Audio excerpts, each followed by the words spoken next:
Joining us on Talking Sense today, Pete LaRue. Hello, Pete. Great to have you on. Hi, Gabriel. So, Pete, I want to start with a bit of a discussion around Sakaliga, who you guys are and what it is that you do. So, maybe just so the audience can know, can you just provide a brief introduction to Sakaliga and who you are and how you fit into the picture? Some people think that it's the state's role to provide a favorable business environment, sound economic order. If you think that, then that's not Sakeliga for you.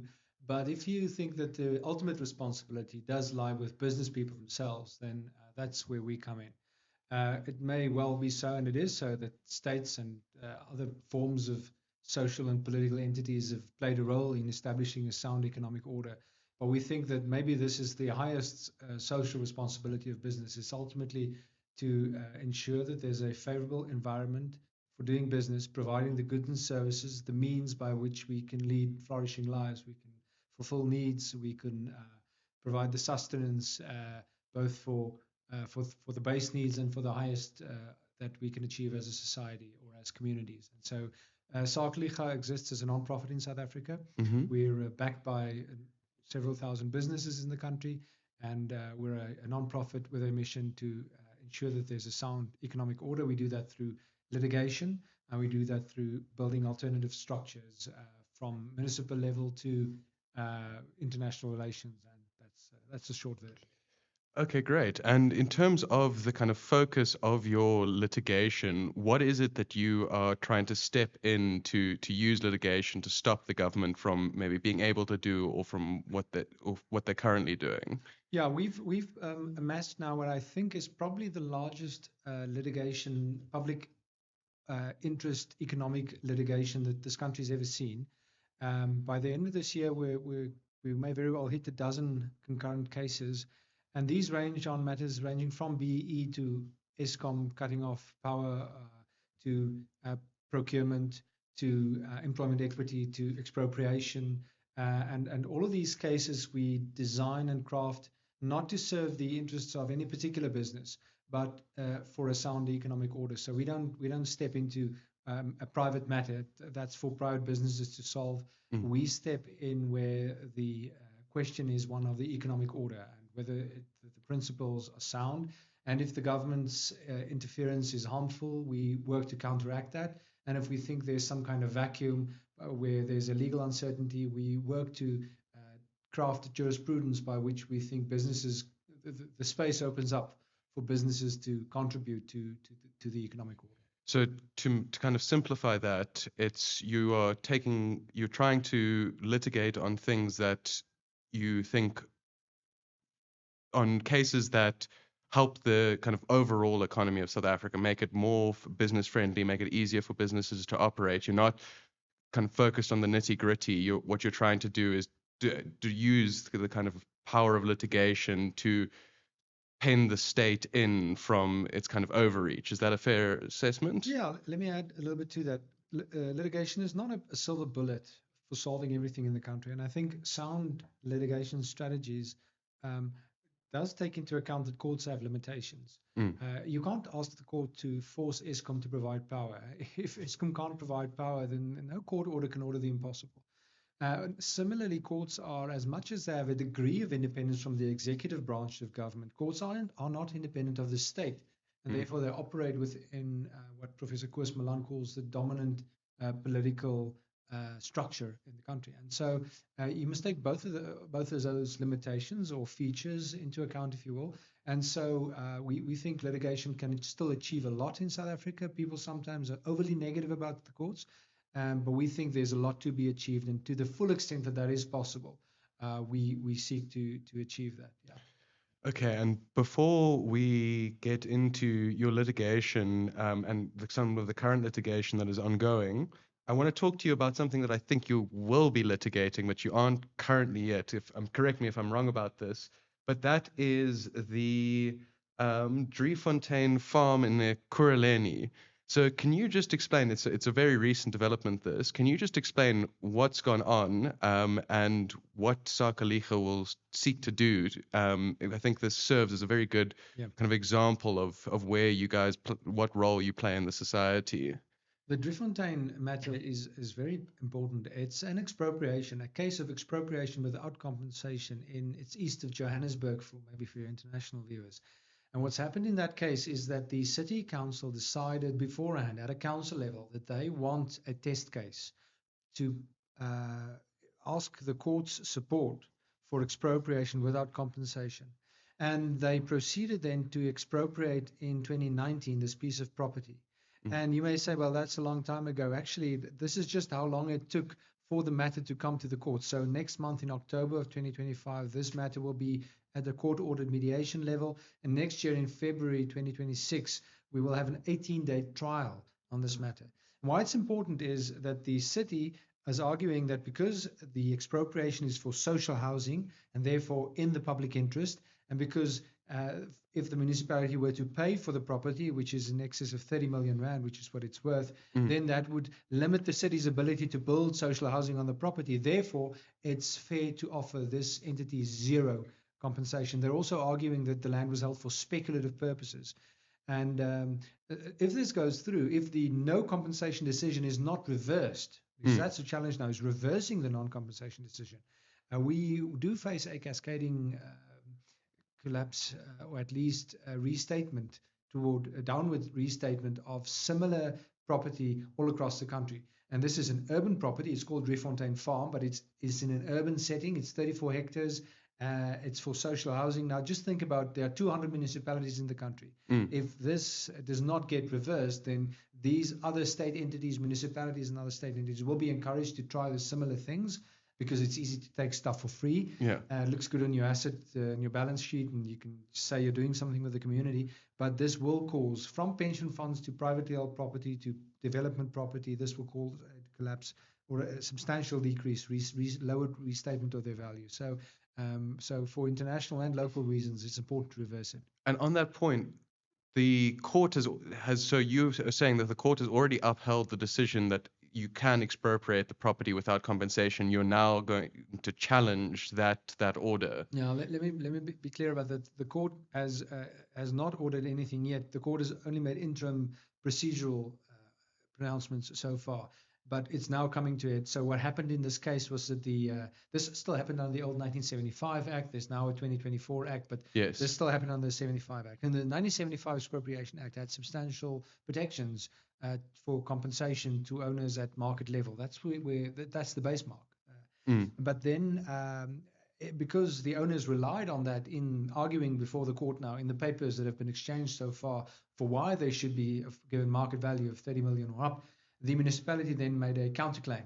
And in that counterclaim, it's a legal process, but this means that it's now actually before the court, and the city is asking the court to directly invoke Section 25 of the Constitution, set the old 1975 Act aside and order that this property may be expropriated because it's in the public interest and for social housing at zero compensation. So the matter still has to be decided and found on by the court. It'll be it's now in front of the High Court, and there will be rounds of appeal. And we may become involved in subsequent appeals on this. We'll see. For now, the company is handling it themselves. We're monitoring the case, and we are including the facts of the case in our own case to be brought in the next several weeks against the 2024 Expropriation Act, because we think that this Driefontein matter shows the shortcomings of the 2024 Act compared to the 1975 Act. Yeah, exactly. And just on the point of expropriation without compensation, I think it's a very interesting kind of test case, although I think all of the policies we'll talk about today are examples of this, where if you ask people in polling what they think about expropriation without compensation, it's about 2/3 of South Africans are opposed to the idea. They don't think we've asked this a number of different ways, but they don't think it's a good economic idea. They think it will drive away foreign or internal investment, and they don't trust the government to be able to expropriate land. And it seems to me that it's kind of absurd that we've gotten into this position in which the ANC has doubled down on a incredibly unpopular policy, one that they know is going to be incredibly damaging to the economic prospects of South Africa. But that they're going to continue to try and force it through. And now we are actually seeing the battle will be had out as to whether or not the ANC is allowed to continue like this. So what do you have the sense that the business owners will win the Driefontein case, or do you have the sense that the court will favor the Expropriation Act? We'll have to see. I think the owners stand a very good chance of prevailing. They are certainly within our interpretation of the Constitution, of the 1975 Act, of the procedural matters involved, and from what we can assess based on the papers, they are in the right and should be compensated. So that, in our view, it should be overturned. But we've had terrible judgments all over the world. It's not unique to South Africa, and it's possible that you may see that. You're likely to see rounds of appeal then beyond that. So I don't think that the Driefontein matter signals a collapse. It doesn't. It's not in our mind a reason to exit the country, but it is a important proof that the expropriation without compensation is being attempted. So some people say it's just fear mongering. It's never going to happen. This is actually, it has been done. Yeah. The only challenge now is to reverse the null compensation decision. I think there's still a good chance of that. But it's important to understand that expropriation without compensation is a substantial danger in South Africa. It's worthy of international attention and is worthy of forthright and firm local opposition. For sure. And so maybe let's continue on the theme of forthright and aggressive local action. And we can move towards another area that you've done significant work on, and that is Black Economic Empowerment, BEE. So can you just explain to us what third wave BEE, it's a kind of term that you see plastered over your website, but I didn't realize there were so many waves, and what your strategy is and has been to counter it, and maybe what some of your successes. I believe you have had some success in countering BEE. Yeah, we distinguish between three waves of BEE because we think it's good for understanding and therefore countering the problem. The first wave was in the 90s. Now, in the early 90s, even before 1994, in the run-up, actually, virtually all race-restrictive laws in South Africa were taken off the books. So the low point of race-restrictive economic regulation in South Africa is actually at the beginning of the ANC government in 1994. So it's actually one of the things that the National Party perhaps has the greatest credit for, is the largest undoing of race-restrictive laws in the early 90s. That didn't happen in a vacuum, but still it happened under the National Party. Now, in the early 1990s, even before 1994, you started seeing a mix of goodwill and anticipation of political change and just a new wind blowing through the country. And so based on a mix of perhaps political opportunism, but also general goodwill and just new business opportunities, because these restrictions are being removed for doing business across communities and races, you start seeing big Black economic empowerment deals. Initially, that wasn't the term, but over time, that became the term. And starts with, for example, Sanlam, Momentum, some of those deals. But all through the 90s, you see these big deals, and they make news. We call that first wave because it's not statutory yet.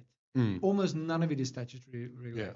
Then you get to the end of the 1990s, and someone with the name of Cyril Ramaphosa becomes appointed as the chairman of the Black Economic Empowerment Commission.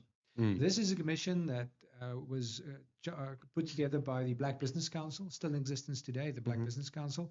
And then it gets the recognition that commission chaired by Mr. Ramaphosa gets the recognition of Mr. Mbeki. And the report produced under Mr. Ramaphosa's chairmanship in the early 2000s then lead to the Black Economic Empowerment Act, or the Broad-Based Black Economic Empowerment Act of the early 2000s. Yeah, BBBEE. Yes, BBBEE. It gets combined with the Procurement Act, and you enter the statutory phase. We call this the second wave of BEE. It's a statutory phase, and it's generally focused on relationships with the state. So where you do business with the state, where you try and be a supplier to the state, where you start to contract with the state, And with very rare exception, I mean, yes, sure, in mining licenses and maybe liquor licenses here and there, or fishing licenses, there's some BEE elements. But generally, if you don't do business with the state, if you don't contract with the state, you're free. Mostly, generally speaking. But this starts to take a deeply negative change when toward the around 2018. Also coincidentally with Mr. Ramaphosa's term as president. So in 2018 he becomes president, 2017, late 2017, Yeah. 2018. It's just there's very many coincidences that seem to happen with Mr. Ramaphosa's tenure, but we could get into that maybe a little. Yeah. Well, one of the major benefactors of BEE in the 90s. One of the major producers, he's the architect of the second wave of BEE, the main benefactor of the first wave, the architect of the second wave, and the president during the third wave. It's indeed remarkable. So what is the third wave? The third wave is where regardless of whether the state is involved, the state seeks to regulate business in general based on race restrictive regulations. And so the third wave, a good example is in 2018, the Competition Act gets changed and it gets a public interest clause, very much like the Expropriation Act actually recently got the public interest clause. In 2018, the Competition Act gets a public interest clause, and it says that now it's maybe in the public interest to deconcentrate the economy. And that is actually a different way to introduce BEE. And so from 2018 onward, you start seeing BEE directly inserted as requirements for mergers, acquisitions, corporate action. And that ties up the corporate action market in South Africa. So much less corporate action is happening than what should be in South Africa based on that 2018 change. And you see other acts as well. You see changes in financial legislation coming, in financial regulation. It's still coming. You see it in property development. You see it in air services. You see it across the board, where regulators, out of their own or without legislative support, or the legislation gets redesigned, amended, and then regulators start saying, well, if you want to do, first, you're going to need a license from now on to do business here in the sector, whether you want to be a lawyer or a pilot or an air ambulance or a property or real estate. You're going to need a license, and then we're going to tie that to BEE. And that is third wave BEE. It is where it's not about doing business with the state or contracting with the state.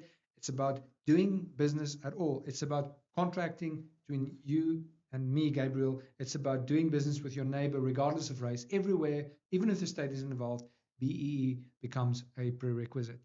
That has to be fought. It's only in its infancy, and we've had some successes which you can get into, but that's third wave BEE.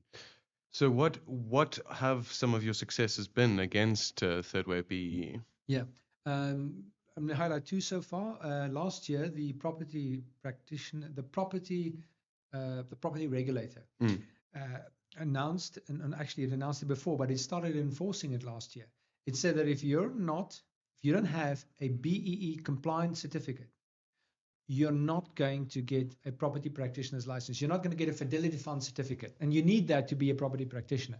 And property practitioners got redefined in the run-up to this change to not only be estate agents, but actually property developers, bond originators, lawyers who work with bonds, anybody. There are about 12 categories. Anybody who has anything to do with property changing hands, even in some cases people marketing that, ostensibly now need a Fidelity Fund certificate, and then the regulator ties that Fidelity Fund certificate to BEE compliance.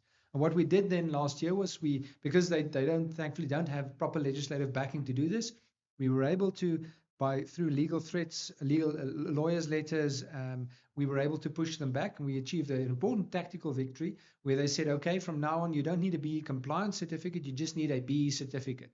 So even if you're non-compliant, you actually have to provide them a certificate that costs anything up 10,000 Rand and up.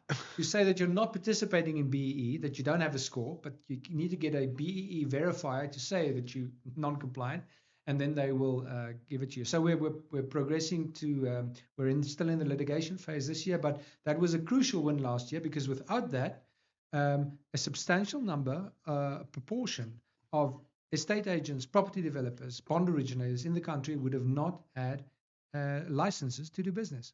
Simply because they weren't BEE. Yeah, I mean, it's absurd. And I'd like to broaden the discussion on this, but you do have a second win that you need Yeah. to share with us. Well, the second one was outright in the court. This was about 2 months ago, where also after an 18-month litigation process, we Mm-hmm. prevailed with a very clear court order against the Air Services Licensing Council. This is a regulator that is supposed to just ensure that there are proper uh, ownership, proper responsible ownership, proper maintenance, and proper insurance in place, so that if there's an air incident, that somebody can be held responsible. And it regulates all so-called air services from domestic airlines to charters to air ambulances to someone spraying crops, someone doing vehicle recoveries, anything that happens in the air that you have to have an air service license. And so then what they did was they explicitly tied BEE to air service licenses. You weren't going to get a license if you're not participating in doing some kind of BEE. There it's more arbitrary. They was, around the table they would tell you need BEE, and interestingly they would force the license people who do the applications. They would come for the applications. They would force them, instruct them to leave all recording equipment, cell phones, laptops, everything outside. And then around the table like this, but with no recording, there's these BE pressures and requirements would be put to the companies. So Seriously. that's exactly how it happened. So part of the court order, the first part of the court order says uh, no BE requirements are allowed for licensing purposes under the regulators' statutes, and they're ordered to seize that. And then second, they're ordered to allow recording of their meetings and allow electronic equipment because the meetings are public. Yeah. It's supposed to be public. So that's actually a double court order. So just to linger on that point very briefly, we had an actual public body in South Africa that was ordering people who would go before it when what should be publicly recorded meetings to leave all recording devices so that they could hold essentially meetings in secret, whereby they can put their demands without any fear of them being reproduced in the media. Exactly. Well, That has happened, and I don't think it's an isolated case. I'm sure that it happens elsewhere, and if it happens in your industry, please let us know. We'd like to know. yeah, well, thank you at least for putting an end to such absurdity. I mean, it seriously is mind-blowingly absurd that it's unbelievable. So let's then move on to what I'm sure will be another area that's going to upset us and blow my mind as you explain what the government is trying to do, and that is on the NHI. And so you, I believe, are doing quite a lot of work to try and challenge the NHI. Is the constitutionality of it, or what is it that you're doing? with Yeah, that? we're definitely challenging the constitutionality of it. There are many angles on constitutionality. You can argue rationality. You can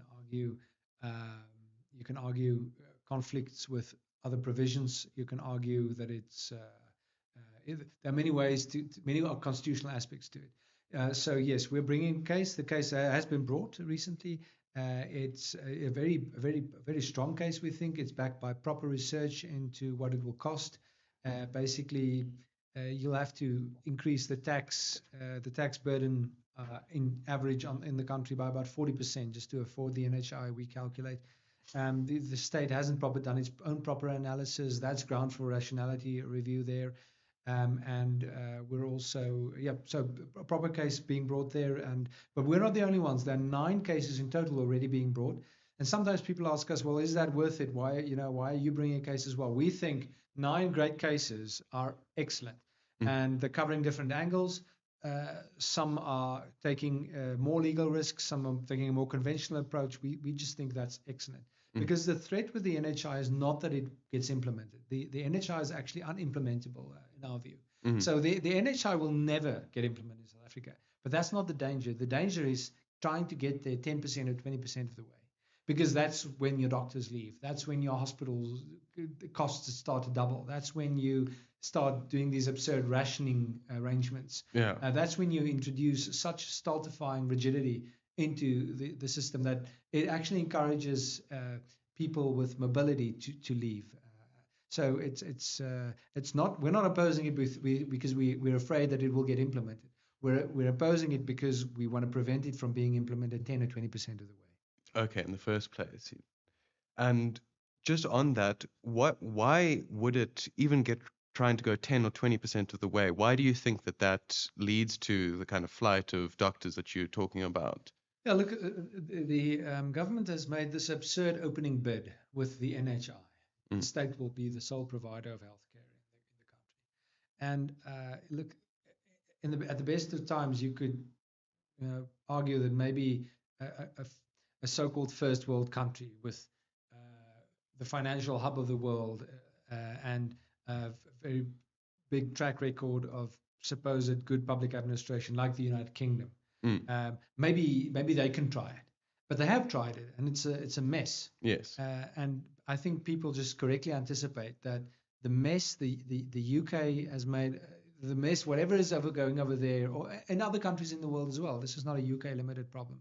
The chance of that the same people who can't run ESCOM, who can't run fix a pothole in a town, who Mm, can't fix a failing municipality, one municipality yeah. now wants to run the hospital and the healthcare systems in 200 municipalities across the country. People just correctly assess that's absurd, and we should prevent that. Yeah, for sure. And so you mentioned you actually quite nicely have segued into the next topic that I wanted to talk to you about, which is your work in the Ditso Botla local municipality. You mentioned it earlier. So can you explain what's gone on there? The Tsibota local municipality is a government administrative area in the northwest. It's a province in the central part of South Africa towards Botswana. So just south of Botswana, this municipality, its most famous town, largest town, is a town called Lichtenburg. Actually had a little diamond run, not a little one, a big diamond rush in the 1920s, around there, I think. Mm, So it's an old diamond town, but nowadays lots of agriculture and also some industry, chicken, cement, and manufacturing, some light manufacturing. But the town has been having it tough for several years. Why? Because the state-run, the municipal administrative system is collapsing, and it has collapsed. Um, there's almost no what's it called, rates and taxes accounts being delivered anymore, dispensed in any proper way. So mm, nobody knows what they owe the municipality, and the municipality can't tell them what they owe them. There's been multiple mayors in the town, multiple speakers. It's not paying its bills to ESCOM, so ESCOM tries to cut off the electricity to the whole town. So that the town's in a very bad administrative state. Nevertheless, there are good businesses there doing great work, but they're doing it against the odds. And so you think of Lichtenburg as as a town without a functioning municipality. But despite that, the businesses and some community members make do. Now, what we did there was we got invited by a good group there, Agri Northwest. They're a local agricultural group in the province, and some of the other local businesses. And they asked and they suggested to us that we can work together to develop jurisprudence in forcing first the province and then national government to take charge of the collapse there. And that is the most recently, just a few weeks ago, we succeeded in a multi-year litigation process where we escalated all through all the constitutional provisions, and we've now exhausted the final explicit constitutional provision, which is to force cabinet, um, that's the president mm-hmm. and the Minister of Finance and the Minister of Cooperative Governance and Traditional Affairs. We forced them to personally take responsibility for restoring order to governance to that municipality. They now have all the chance in the world to succeed, and if they do, they'll have our support. But it's unlikely that they will. And if they don't, well, then we will. Then we'll enter the next phase of working with the local business groups and again approaching the courts, because then we will have to develop through jurisprudence alternative recognition for alternative governance mechanisms, alternative infrastructure maintenance programs, because we can't have no public management in that town. No. And so we will have to. I think it's all up to the national government. If they make a success, then that's fine and great, and they can do that 100 times over, because that's what's necessary all across the country. But if they fail, we're going to be with our partners there, and we're going to develop jurisprudence. That's the next target, is to develop ways in which the businesses can introduce alternative governance mechanisms, alternative infrastructure maintenance, because we can't let the town and its people go to ruin. And just on that point, a kind of general interest question is, would you say then that the reason why Ramaphosa went on his visit to the Northwest to go and see the local municipalities, and he got up and made that speech about how we must go and learn from the DA, is that your guys' fault? Yeah, no, I wouldn't take the credit for that. Maybe that's just some that's just a small error in debating. I don't know. Maybe he wanted to shake his people up to the realities that they are actually causing a collapse across the country. And that's I think Mr. Ramaphosa may be sensing the danger here. The danger is that if we allow the collapse, and if we allow the collapse at a local level to continue, we face a cascading collapse that will hit the metros, because businesses and the population of those towns, as those towns decrease in viability, will exit to regional towns and ultimately to the metros. And the metros already can't cope. In Johannesburg, just think what happens if another 500,000 or another million or another 2 million people start moving into the Johannesburg area.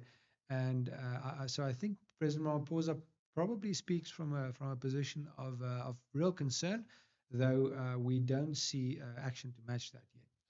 Yeah, and I think I'd like to turn for the last part of this conversation towards away from the specific work, the incredible specific work that you're doing, and towards a more general discussion. And I think a good place to start is continuing on this question of President Ramaphosa.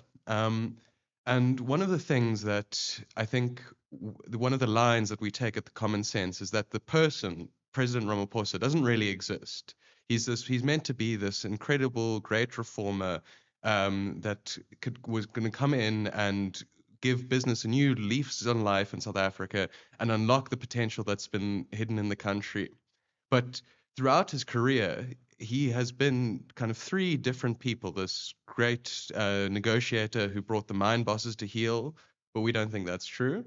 Then he was this, again, kind of staying on the negotiator. He was now Mandela's golden boy and was the person leading the ANC in the negotiation of the constitution. Again, we think that he's given a lot more credit for that than he is necessarily due. And then he goes on to be this incredible businessman who earns a lot of his own money and then comes back into the ANC having learned his lessons in business. We don't think that's true. We think that he was given all of the money that he has, and if anything, he's managed to take in the words of Donald Trump, a small loan of $1 million and do quite well with it. And so but then he comes in, and what's interesting is that this so-called great reformer is the president who pursues the most populist agenda of the ANC. As you point out, and on the question of BEE, he was the one who kind of masterminded it, benefited first primary beneficiary, then the mastermind behind the initial implementation, formalization, and then when he becomes president, he ramps it up. We have a similar thing with NHI, that there was kind of discussions around it in the Zuma era, but only really when Ramaphosa takes over as leader does the NHI actually become a policy that is being actively pursued by the ANC. And there's a similar thing on expropriation, where Jacob Zuma, again threatening, and we're going to expropriate, take the land, seemed to be more of a rhetorical device to get people angry and distracted instead of looking at some of the money him and his cronies were stealing. But then Ramaphosa comes in, and this great reformer says that the original sin of the country is colonialism, and we need to take the land back, and that will undo our original sin as a country. So, what do you think of this man that we call President Ramaphosa and his kind of policy agenda in the country? Do you see him as we kind of see him, as this person who seems to be completely fabricated as a means of projecting one image, but actually pursuing a completely opposite course of action? Certainly, people have read into Mr. Ramaphosa what they wanted to. Maybe it's a function of his skill. I don't know him well enough to speak to that, but it's he's not the first time in political history in South Africa that people I think try and hope for the best, and it's an old habit. It's an old trap that we as human beings step into. We know we didn't like the predecessor, and we look for the best signs in the next guy. And Mr. Ramaphosa seems like a guy you can find any sign you want to find into. Yeah, we'll have to see. I don't know him well enough. What I can say though is that when he recently spoke in Parliament about doubling down, he's done this on more than one occasion. He's actually he's very explicit that he wants to double down on many of the harmful policies, including BEE, employment equity, anything that's so-called transformation. I think the ideology of transformationism is maybe the best descriptor of the ANC period, transformationism. But I think Mr. Ramaphosa I see around him, maybe in him, but around him certainly a desire for sectional interest, becoming rich. And not everybody, I think, believes that they have become as rich as they should through the kind of policies that have made Mr. Ramaphosa rich. So that's one explanation for why things are going around him as they do. I think another one is probably a genuine desire for um, a kind of political hierarchy. I think Mr. Ramaphosa he expresses this when he speaks about our people. He does not mean South African citizens in general. He means that he wants to see a hierarchy in which black people are dominating politics, economics, all aspects of society. He calls it equality, but it just means that everything in society should be 80% black, which is another way of saying that it's actually a totalitarian statement because it doesn't respect variation across the country, either in region or in community settings or in ethnic settings. It's a very comprehensive view, state-run view of society. And then, so let me finish with stop with those remarks. So he's a man that seems to be many people see in him what they want to see. Maybe. I think so. And what's quite interesting, I had a conversation with Moeletsi Mbeki recently, and in that conversation, one of the claims that Moeletsi makes is that that who won in 1994 was the Black African middle class, and that the ANC is the party of the Black African middle class.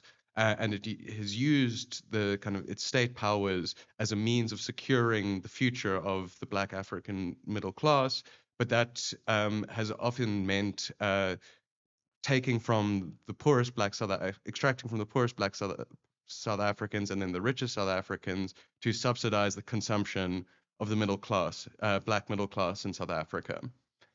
And what has been interesting as we've been speaking is I've realized that you could paint a lot of the kind of policy agenda and how the ANC goes about doing these policies as ways of creating extractive bureaucracies. So you have the case of the airline regulator. Maybe they want to put more regulations on as a means of being able to extract more rent out of the area the industry that they're regulating.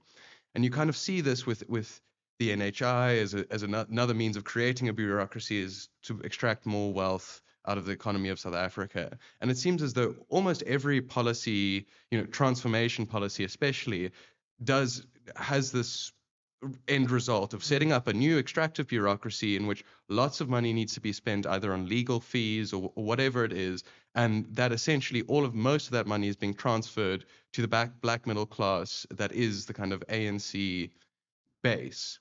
Do you think that's a fair assessment of some of the motivation behind this?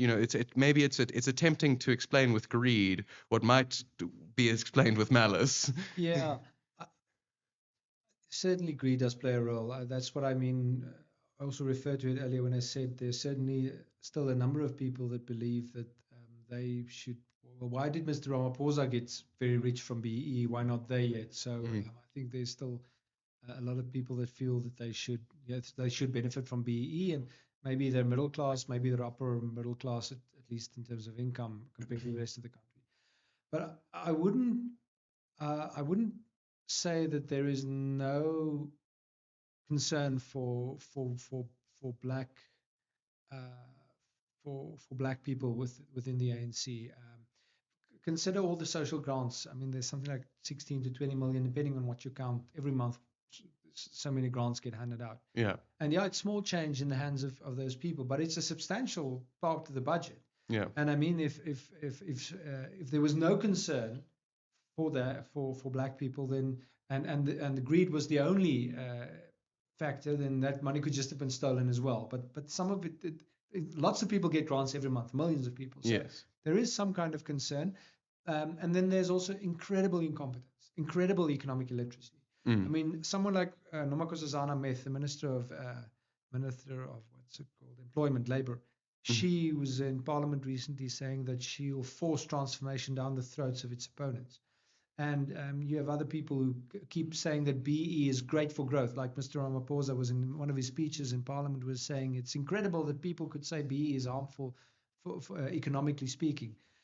I mean, maybe in one way he's serious, he's insincere, but another explanation is that he's probably in part sincere because he doesn't probably understand what business is, and that if you do capital misallocation at the scale of black economic empowerment, if you add an entry tax and all incoming capital into the country, it's not only about all incoming capital into the country, it's all about all existing capital as well. Every time it gets redeployed, you have to have a BEE section. That's a cost to capital, cost to deployment. So the cost of doing business goes up.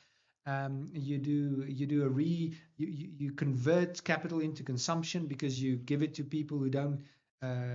People obtain access to the capital even though they didn't work for it or build it over time, and so they convert it into Lamborghinis or Porsches or whatever. That is destructive to the capital structure. So let me say, I hear what you say, that there's undoubtedly an element of greed. There's undoubtedly an element of sectional and self-interest. But there is also probably a genuine concern for black people, but it's probably not overriding. It's just part of the explanation. And then there's incredible incompetence and economic illiteracy. Okay, and so it's a kind of hodgepodge of many different conflicting things happening at once. I think so.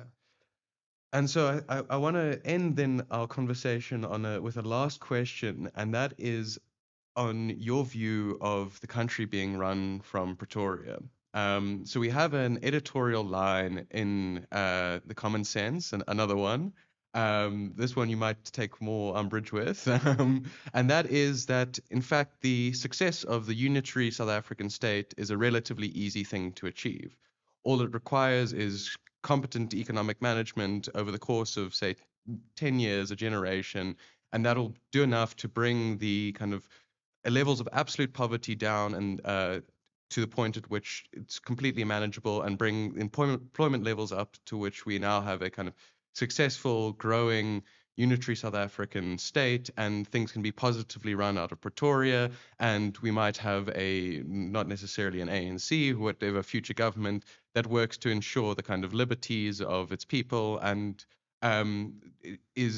in fact, we then become a kind of, America on the coast of Africa, that this is something that is within our grasp and is also something that we should be actively pursuing, because we view it as the best way to lift the kind of millions of people who have been left behind by first the National Party and then the ANC, for them to be able to lift themselves out of poverty, and that should be, one's great concern in South Africa.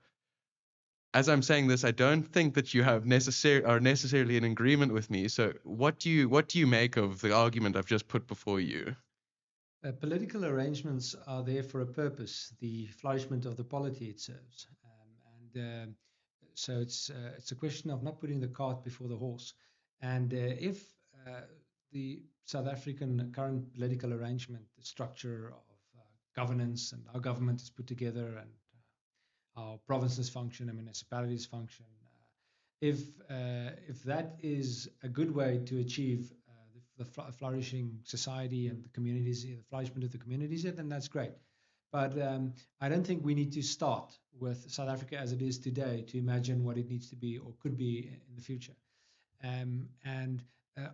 There is, in one way, it's completely acceptable what you're suggesting. It's completely acceptable. With good economic management, with some sound decision making, this country can stay intact as a unitary state and can go very well. But that argument could just as well be said about Zimbabwe or Cuba or North Korea, Mm. with some good decision making, they can stay a unitary state and it can work out really well for them, and they can be sort of the South Korea of the North, or what would be the Singapore of the Gulf of America, Yeah. to give you some examples. Yeah. So somehow, while it's appealing what you say, it doesn't feel sufficient or feels like the right starting point to me. So I think that there are serious structural problems in the way governance is imagined in South Africa. It's been, and all over the world, governance structures change, the political arrangements change, and I think, in the words of actually the MEC of Kokta, which is a provincial executive in Northwest recently, when he was asked about the collapse in Ditsobotla, which we discussed earlier, he said, on national television, he said, look, they asked him, why aren't you going to disband the local government and just have new elections? And he said, we're not going to do that because another election is going to give us the same result. It's not going to change the way the collapse in Ditsobotla. And he applied that to Ditsobotla, but in a way, I think he was basically saying we're not voting our way out of the collapse in Ditsobotla. And I think we should just be open to not only trying to vote our way out of the collapse in South Africa. I mean, it's not a complete collapse, but it's a relative collapse, and it could still get much worse. And so, yeah, I'm all for better governance within the existing structure, but I'm also very much open to changing things, and especially as organizations like SAKA, but also other organizations in civil society become stronger, as the international attention on South Africa becomes more pronounced with reason. There's another opportunity, as there has been through history and as there will be through the course of the future, to change the existing political arrangements. And I think, after 30 years, we should be open to that. So, and what does a kind of splitting up of the unitary South African state kind of look like in your mind? Well, in a way, there's an organic way in which I think it's already happening. Professor Koos Malan, I think it was on the Common Sense recently, had a good article on the fracturing of the state, speaking about the vacuums of order that are developing. I don't know if these were his exact words, but there's a future in which, and Frans Cronje actually was involved with the Common Sense, also has scenarios in which he speaks of enclaves. And in a way, whatever is written on paper about who has power in South Africa and that it's a unitary state and so on, if the national government does not, in practice, maintain its ability to establish flourishing order, law and order, and maintain the respect and trust of the different other entities in society, then over time their relative power will increase. And maybe we're looking at a future in which cities and towns are run more independently. And whether that that comes after or before a change in the constitution doesn't change the fact that power is constantly shifting, and it's going to continue to shift and be more fragmented in South Africa. So it doesn't look like a kind of, whole scale kind of tearing apart. We've got now these new provincial orders and they're all their own separate entities. It looks like a kind of, as the government in Pretoria slowly collapses, already the powers that people are taking onto themselves, they just take more and more and more until essentially the national government has no ability to claw anything back. Yeah, I think there's a way in which South Africa actually resembles, in a good way, the medieval order, the late or the high medieval ages, in which medieval Europe was a place of constantly changing political arrangements. And the one thing that you would not find in medieval Europe, even though it was an increasingly flourishing place of great art, of great scientific achievements, of great community achievements, of great civilizational development, of great diversity, of great flourishing. It also had its troubles, but nevertheless, medieval Europe lies at the foundations of what has certainly been an impressive achievement. Yeah. And in a way, it's we must, I think, just be ready to accept lots of variation and not be too fixed on one single design about how South Africa should ideally look. It's going to become more and more a region, likely, with a varied political and a changing dynamic political arrangement, and maybe even arrangements. Well, thank you so much for this conversation, Pete. It's been fascinating, and thank you to you and Sakaliga for all of the incredible work you're doing. I've been Gabriel Macon, and this has been Talking Sense. Thank you.